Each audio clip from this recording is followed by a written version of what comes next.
Walau syaa rabbuka laja'alan nasa ummatan wahidah wa la yazaluna mukhtalifin. Jadi sebenarnya begini ya.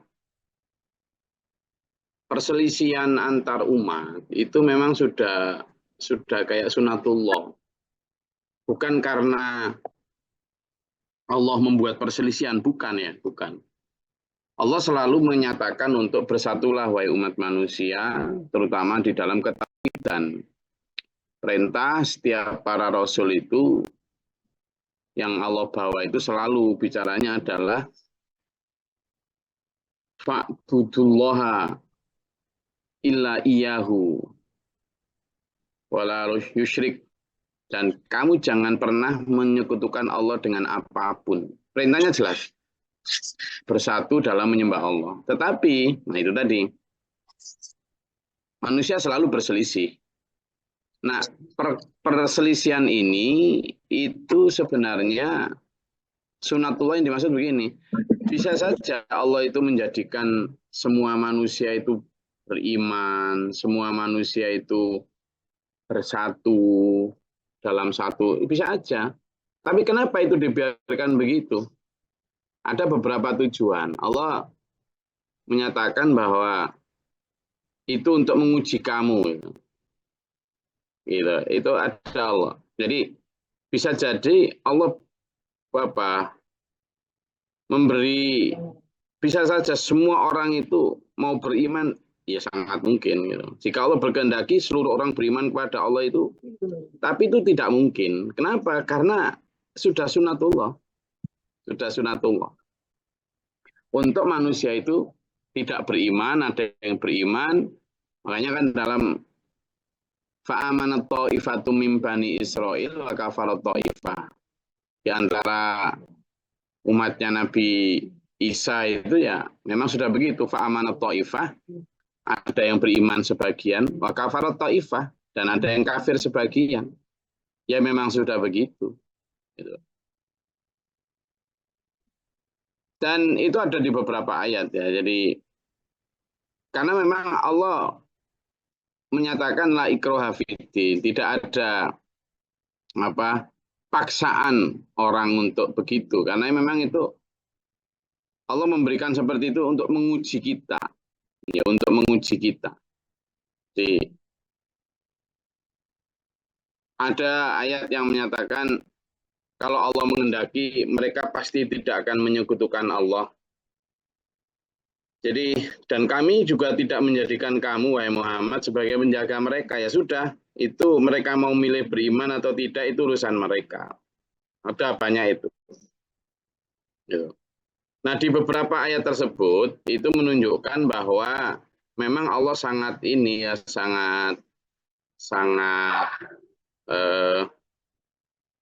demokratis untuk memberikan kebebasan kepada manusia, memilih gitulah, memilih. Kamu mau milih jalan kiri yang sesat dan menantang Allah, ataukah jalan kanan? Itu terserah kamu, gitu. Terserah kamu. Allah juga memberikan pilihan manusia untuk taat atau tidak taat, itu pun terserah kamu, gitu kan? Sehingga sekali lagi pilihan jalan itu benar-benar Allah berikan. Berarti Allah tidak memberikan semacam paksaan kepada manusia, tapi pilihan bebas. Nah, di sanalah kemudian terjadi perselisihan itu. Di sanalah kemudian terjadi perselisihan itu. Makanya di sini mereka kemudian berselisih.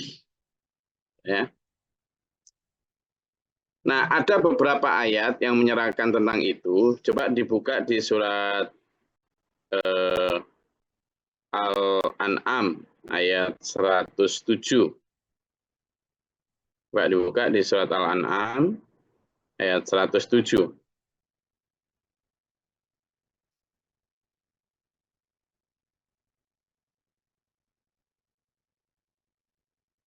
Izin Gus. Enggak. A'udzubillahi minasyaitonirrajim. Bismillahirrahmanirrahim. Dan sekiranya Allah menghendaki, niscaya mereka tidak mempersekutukannya, dan kami tidak menjadikan engkau penjaga mereka, dan engkau bukan pula pemelihara mereka. Sadaqallahul azim. Ya. Jadi jika Allah mendaki, bisa saja mereka menjadi orang beriman, lalu tidak menyekutukan mereka. Sudahlah Muhammad, kamu itu bukan penjaga mereka. Kami tak turunkan itu ya itu. Kemudian coba lagi dalam surat Asy-Syu'ara ayat 4. Asy-Syu'ara ayat 4. Wah, gantian.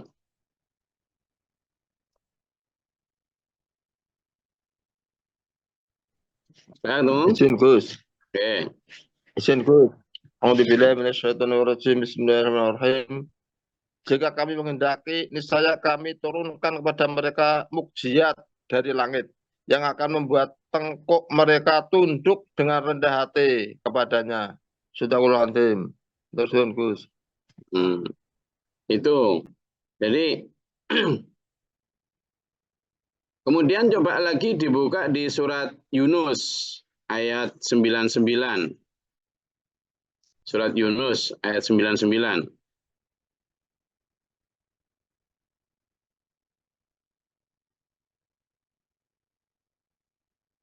Oh, gantian. A'udzubillahi minasyaitonirrajim. Bismillahirrahmanirrahim. Dan jika Tuhanmu menghendaki, tentulah beriman semua orang di bumi seluruhnya. Tetapi apakah kamu hendak memaksa manusia agar mereka menjadi orang-orang yang beriman? Sadaqallahul azim. Jadi mengapa Allah tidak menjadikan umat ini menjadi satu? Karena Allah tidak menguji kita sebenarnya. Allah tidak menguji kita untuk siapa sih yang benar-benar taat kepada Allah itu benar-benar karena memang taat gitu. Gitu. Nah, coba dibuka lagi di surat Al-Maidah ayat 48. Al-Maidah ayat 48.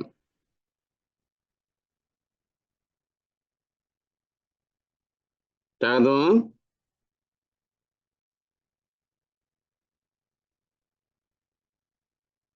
Al-Maidah ayat 48. Monggo. Siapa gantian?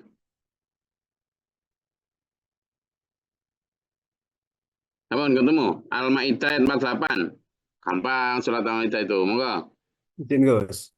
A'udzubillahi minasyaitonirrajim. Bismillahirrahmanirrahim.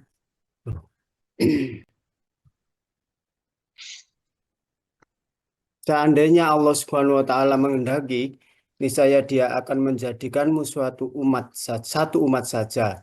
Akan tetapi Allah Subhanahu wa taala hendak mengujimu tentang karunia yang telah dianugerahkan kepadamu, maka berlomba-lombalah dalam berbuat kebaikan. Shadaqallahul azim.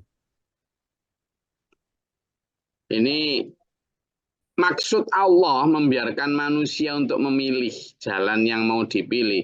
Itu memang untuk menguji. Manusia biar jelas gitu loh. Kalau misalnya orang langsung dijadikan beriman semua, ya kenaan manusia, lalu letak ujiannya di mana? Letak apa? Kompetisinya di mana? Karena apa ya? Karena memang jelas Allah menciptakan hidup manusia itu, hidup dan matinya untuk menguji manusia. Surat Al-Mulk menyatakan, "A'udzubillahi minasyaitonirrajim." Ya kan? Apa? Alladzi khalaqal mauta wal hayata liyabluwakum ayyukum ahsanu amala. Jelas. Wa huwal azizul ghafur. Sesungguhnya, kata Allah, Allah menciptakan hidup dan mati itu hanya untuk menguji manusia. Siapa di antara manusia yang apa? Paling baik amalnya. Udah jelas. Gitu loh. Nah, tetapi kemudian manusia sendiri yang di sini disebut wala yazalunal mukhtalifin, manusia sendiri yang kemudian berselisih illa man rahima rabbuka, kecuali orang yang diberi rahmat Tuhan. Walidzalika khalaqahum, dan untuk itulah Allah menciptakan mereka, wa tamat kalimatu rabbika, dan sudah jelas keputusan Tuhanmu bahwa Allah berfirman, la amla'anna jahannama minal jinniyati wan nasi ajmain, kami akan penuhi neraka jahanam itu dengan bangsa jin dan manusia yang durhaka. Karena apa? Hanya yang durhaka, karena ada illa man rahima rabbuka, kecuali orang-orang yang diberi rahmat Allah kemudian taat. Wa kullan naqussu 'alaika min amba'ir rusuli ma nuthabbitu bihi fu'adaka wa ja'aka fi hadhil haqqu wa mau'izatu wa dzikra lil mu'minin. Kenapa sih? Jadi gini ya. Ada seorang profesor dari Amerika itu. Dia neliti Al-Qur'an tuh. Nah, neliti Al-Qur'an itu ternyata hanya 3% dari Al-Qur'an itu yang isinya adalah perintah dan larangan. Perintah maksudnya hukum tentang ini wajib, ini halal, ini hanya sekitar 3%. Sementara 93%-nya adalah tentang hikmah yang terkandung di dalam kisah, terkandung di dalam adab, akhlak, baik akhlak kepada Allah maupun akhlak kepada sesama. Dan itu yang menjadikan dia masuk Islam. Ada seorang profesor yang meneliti itu. Nah, menunjukkan bahwa 97% dari isi Al-Quran, termasuk ini disampaikan di sini, bahwa wa kullan naqussu 'alaika min amba'ir rusuli. Apa sih fungsi dari Allah menceritakan kisah kayak kisah Nabi Hud, kisah Nabi Nuh, kisah Nabi Soleh, kisah Nabi